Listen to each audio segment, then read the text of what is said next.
O tarifaço do Trump veio, hein? Ele fez que foi, não foi, acabou fundo, né?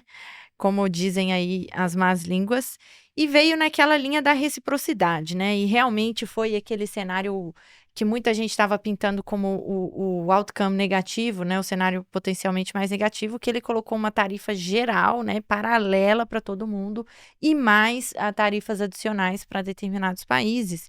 E essa baseline tariff, né? Que ele chamou de 10% para todo e qualquer produto importado para os Estados Unidos, e uma sobretaxação que foi baseada naquela regra de reciprocidade, né? E passaria a valer aí no dia 9 de abril. Agora, o conceito dele de reciprocidade foi um pouco diferente, né? Porque antes a gente estava entendendo a reciprocidade como sendo o país que mais tarifa, né, aos Estados Unidos, mas não, ele entendeu como o saldo de balança comercial.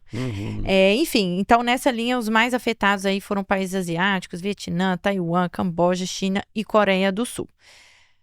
E aí, assim, com sobretaxações de 25, 30, 40, 50, até 90% em alguns casos. E o mercado reagiu muito mal, como a gente estava falando aqui no começo, né? O S&P, a última vez que eu olhei, estava caindo 4%, o Nasdaq 5%.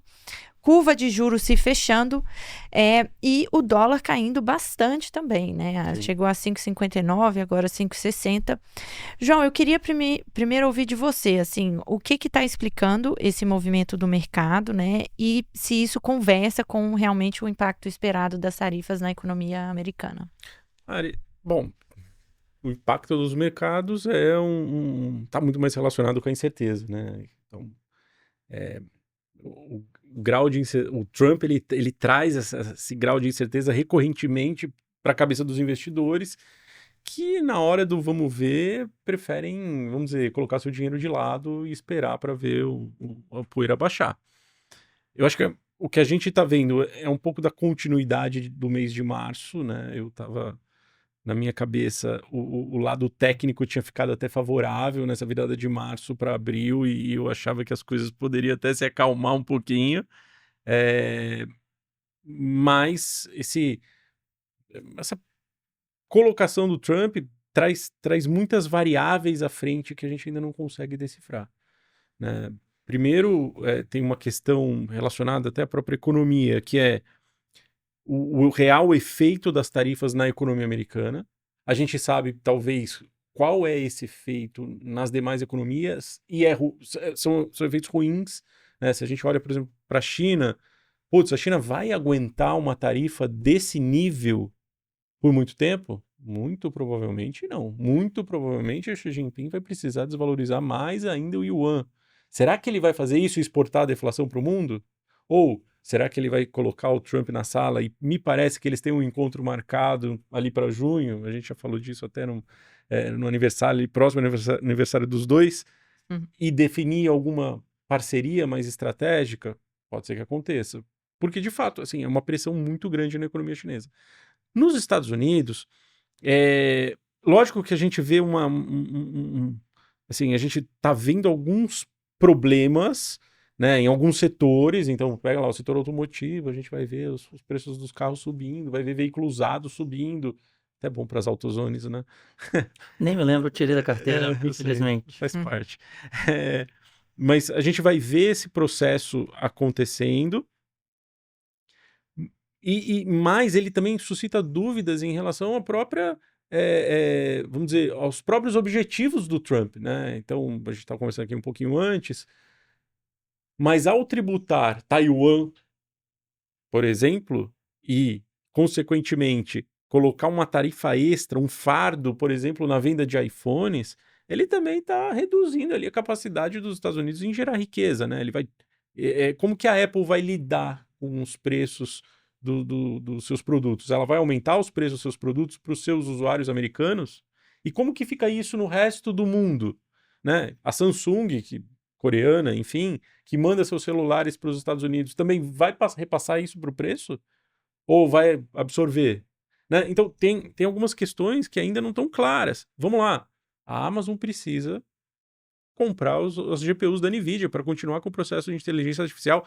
Aliás, bom, deixa mais para frente que eu comento sobre isso, mas...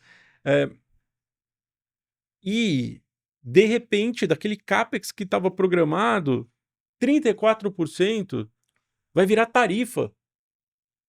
Poxa, é 34% a menos de GPUs que a Amazon vai colocar para dentro dos seus servidores. Não conversa com o Stargate do começo do ano. Né? A não ser que o benefício na outra ponta venha com uma velocidade muito rápida, né? Que seria o corte do imposto, o imposto de renda. E aí, tudo bem, você está trocando uma tarifa pela outra, vamos ver como que o Trump vai lidar. Lembrando que quando a gente faz a divisão de imposto nos Estados Unidos, os impostos corporativos hoje, representam uma fatia muito pequena da arrecadação americana. Muito pequena já. Então, de repente, ele tá com essa cabeça e ele vai fazer alguma coisa nesse sentido. Não sei. Então, óbvio que o mercado, no primeiro momento, vai reagir mal. Ele vai... Ele tá forçando um pouco a barra, ele não consegue mais fazer o hedge dentro de casa. Os derivativos estão caros. Então, o que está acontecendo é o dinheiro está sendo... Né, distribuído ao redor das economias globais. Está sendo distribuído para os emergentes. Yes, esse aqui. Europa, de certa forma, a Europa já foi, agora já começa, puxa, mas qual o efeito das tarifas na Europa, né? Agora começa aquele questionamento um pouco mais duro também, porque, poxa, se a GPU da NVIDIA sobe nos Estados Unidos, não vai subir na Alemanha, que também precisa subir um monte de data center? Será que o preço não vai subir em todo lugar? Vai, né? E aí? Como é que fica? Vai ser uma reorganização de cadeia produtiva global, né? Muito grande. Muito grande, é muito grande. E aí, bom, obviamente, as regiões, os países vão começar a fazer contratos bilaterais, enfim. A gente vai ver toda uma reestruturação desse jogo. Então, por enquanto, a gente está vendo esse fluxo de recursos fluir, né? E ir para outras regiões. E aí, eu também, a gente estava debatendo aqui um pouquinho antes, eu vou voltar para aquele ponto. Esse tipo de dinâmica técnica do mercado só aconteceu em 2 momentos, que a gente está vendo, né? Bolsas europeias subindo, bolsas americanas caindo, o resto do mundo subindo e bolsa americana caindo, dólar perdendo força. A gente só viu em 2 momentos, na véspera do .com e na véspera da grande recessão. De 2008. De 2008, exatamente, no primeiro semestre. Então, assim, me parece assim, um verdadeiro unicórnio aqui mesmo, né? E aí eu tô tomando emprestado aqui o termo que tem um economista que eu sigo, que é o Alf Picaccello, ele usou o termo macro unicorn. Assim, é um evento único de novo. A gente tá no Black Swan do Taleb. É engraçado que, né, parece que é algo usual, mas não, estamos sim exatamente no meio do furacão, exatamente num evento de Black Swan. Tá fora do intervalo de confiança. Então, poxa, como que os investidores reagem, né? Normalmente, quando você tá nessas bordas, você reage desse jeito que a gente tá vendo. E aí, aqui eu vou trazer minha preocupação, Lari. Ou vou deixar de preocupação para depois? Pode falar. Para a próxima pergunta. Tá bom, tá bom. Então, queria passar a bola para o Enzo, né, para falar um pouco da perspectiva meio setorial, né, que o setor de tecnologia está sendo o que mais está apanhando aí depois desse tarifaço. Já vinha apanhando antes, né? Continua apanhando mais ainda depois. E eu queria entender sua visão para frente, né? Se faz sentido isso, se você acha que vai continuar. Lari, assim, a gente, como o João comentou, né? A gente teve um primeiro trimestre na Bolsa Americana muito ruim. Se você for pegar março, foi o pior mês desde dezembro de 2022. Para aqueles que lembram, 2022 foi o último ano que a gente teve um ano negativo na Bolsa Americana. E foi um ano bem negativo, que a gente teve aquele início do aumento do corte de juros, que pega principalmente os cases de crescimento, né? Então, assim, de fato, o técnico parecia que estava muito esgarçado já e, né, eu acompanho o João nessa, que parecia que abril poderia dar um alívio momentâneo, que sabe? Assim, o tech já caiu muito, alguns valuations já foram para um patamar muito, se você for pensar de longuíssimo prazo, é um patamar atrativo. Então, eu estava contando também que a gente teria um alívio nesse começo. Veio o Trump, né? E aí, eu acho que, assim, a questão de ontem, a gente já via no mercado umas pessoas falando assim, olha, eu acho que esse tarifaço aí já tá meio que na conta, não tem como ele fazer alguma coisa muito além do que ele, né, promete. E aí, como você falou, ele trouxe a tarifa básica, trouxe nos 10%. E aí, como o João pontuou, você vai ter China, e China, na verdade, é 54, não é nem 34 que ele foi anunciado. porque é os 34 de ontem, mais os 20% que já era anunciado de Uhum. fevereiro, né? Então começa a ficar muito complicado para as empresas de tecnologia que talvez dependam, né, da produção na China.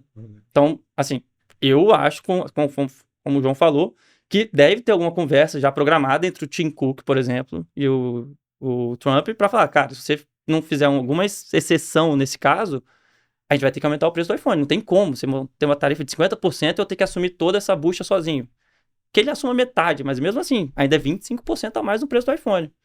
Então, muita coisa envolvida. E aí, a NVIDIA também, né, que está nesse boom aí de inteligência artificial, dependendo de Taiwan para fabricar os chips, vai fabricar um chip muito mais caro. Então, todas as empresas que estão fazendo investimento vão ter que rever. E aí, a gente viu esses papéis hoje, né? Eu estava vendo que o setor de tecnologia ele só não é o pior porque tem energia hoje caindo muito. Que juntou, que tem outra questão, já juntou tudo hoje. Mas eles também aproveitaram, né, gente? Lógico. É Não verdade. vai deixar para anunciar, dar o PEP. Ah, vamos deixar para anunciar antes da tarifa? Aí o cara vem e anuncia. Assim, Não, explicando, só um parênteses, né? A OPEC hoje de manhã divulgou que pretende aumentar ainda mais a produção a partir de maio, né? Já tinha... aumentar, né? Revisar a expectativa de produção. Que é um ponto que vai em linha com um dos desejos do Trump, né? Sim. Talvez a ele gente não pode tirar- consiga de uma maneira... Ele tinha a intenção, né? Aumentar a sua produção interna, mas Sim. talvez ele consiga chegar nos famosos $50 por barril com Forçando todos os os outros outros a produzir. produzirem. Uhum. E colocando a Rússia ali bem na parede agora, né? Porque, tudo bem, provavelmente a Rússia não deve ter gostado muito dessa decisão do seu grupo. Mas, de certa forma, coloca eles na parede no momento que eles precisam negociar ali a paz ali com a Ucrânia, etc, etc. Assim, não sei se tem relação, né? Não sei se a gente tem Mas condição de... Mas não, da OPEP a gente sabe que tem relação, óbvio, com o anúncio. Com o anúncio. O APEP, O que a sim. gente não sabe se existe essa relação... Exato, você tem esse plano por trás de vamos fazer isso, vai acontecer isso, e eu tô esperando que o resultado final... enfim. É pensar a cabeça do Trump, que não é muito fácil, não, mas tudo bem. Não. Então, assim, você tem muita dúvida ainda, né? Pô, querendo ou não, o setor de tecnologia voou nesses últimos anos. Né? Mais do que natural a gente ter uma certa, né, realização, né, nesse começo de ano. Normal. E aí, pô, junta de psique. Agora, com essa questão do tarifa, tem muita notícia negativa pro setor de tecnologia. Isso significa que é para abandonar o setor de tecnologia? Não. Talvez você tenha que ser um pouco mais seletivo nesse momento agora. As empresas que são fabricantes vão sofrer até ser resolvida essa questão. Vai ter a tarifa ou não vai ter a tarifa? Eu tenho as ações da Dell na minha carteira, estão caindo 15% hoje. Ela fabrica lá os servidores, depende das GPUs. Se a GPU vai ser mais cara, né? Será que as empresas vão investir? Então, assim, tem muito ainda a ser resolvido, né? A gente vai ter que esperar aí, vai ser muito volátil, acho que esses próximos meses, não vai ter uma solução muito rápida. Mas, assim, de novo, para quem tem um prazo mais alongado, eu ainda acho que você consegue encontrar oportunidades interessantes no setor de tecnologia. Muito bem. E em termos de outros setores, né? Porque a gente até falou do petróleo, que inclusive foi poupado das tarifas, né? O petróleo, alguns combustíveis aí foram poupados. Em outros setores, assim, você acha que por mais que, né, estruturalmente a gente tenha que manter o setor de tech, será que não está na hora de equilibrar um pouco entre outros? Ou realmente talvez seja uma oportunidade aí? É que eu acho que já tinha que ter equilibrado no começo do ano, né? Eu já Perfeito. tinha na minha ideia de carteira você ter menos tech e mais outros setores. Porque você já teve 2 anos de tech muito forte, a perspectiva do ano, assim, vamos lembrar, gente, quando saiu lá a eleição do Trump, estava todo mundo muito empolgado nos Estados Unidos, excepcionalismo americano, você vai ter crescimento de lucros, então você poderia manter o múltiplo ali na casa das 22 vezes projetado, mas se você tivesse o crescimento de lucro que o pessoal esperava lá, no começo do ano, $270, você ainda conseguia enxergar uma bolsa negociando com 10% de valorização no final do ano, 6.600 pontos. A tarifa agora, você pode questionar se vai ser de fato implementada ou não, se é uma tática de negociação, como o pessoal gosta de falar, né? Vou trazer as empresas para vir falar aqui comigo, para poder investir nos Estados Unidos. Mas fato é que esses $270 já tem muito banco revisando. Né? Então, assim, a minha expectativa no começo do ano era você ter uma valorização do S&P calcada nos resultados sendo entregues. Você colocou uma névoa nessa parte dos resultados. E aí, por isso eu gostava de ter lá atrás outros setores que tinham ficado, tipo, não tinham entregado resultado ainda. Agora, com essa desvalorização de tech, eu acho que você tem que ter os setores ainda, mas aí você já pode voltar com um pouco mais de carinho no tech. Então, assim, Perfeito. se você for ver hoje no S&P, sei lá, hoje AT&T, cara, uma empresa secular, assim, mas não tem crescimento, né? Empresa de telecomunicações, tá valorizando 3%. No ano já são quase 30%. United Health, saúde, né, que tava passando um monte de perrengue no começo do ano, tava subindo aí 2, 3%. Então, Você tem as duas na na carteira. carteira, sim. Então, eu acho que esse movimento, o ideal teria sido feito lá atrás. Você consegue encontrar alguns outros cases, né? Como a gente tá falando aqui com o João. Tem banco agora que tá caindo horrores, que pode ser que, se tudo for resolvido, tá uma bela oportunidade. Eu não sei, eu não tenho nomes aqui específicos, mas assim, Uhum. eu acho que você consegue, como eu falei no começo, esses momentos, você consegue começar a pesquisar outros ativos, né? Além dos que já são amplamente conhecidos do grande público. Esse já ia, para mim, abriram alguns cases de tecnologia, as Mag 7 que a gente fala, abriu uma oportunidade interessante. Só que aí Legal. pode ter aberto em outros também, né? Mas aí tem que começar a estudar um pouco mais.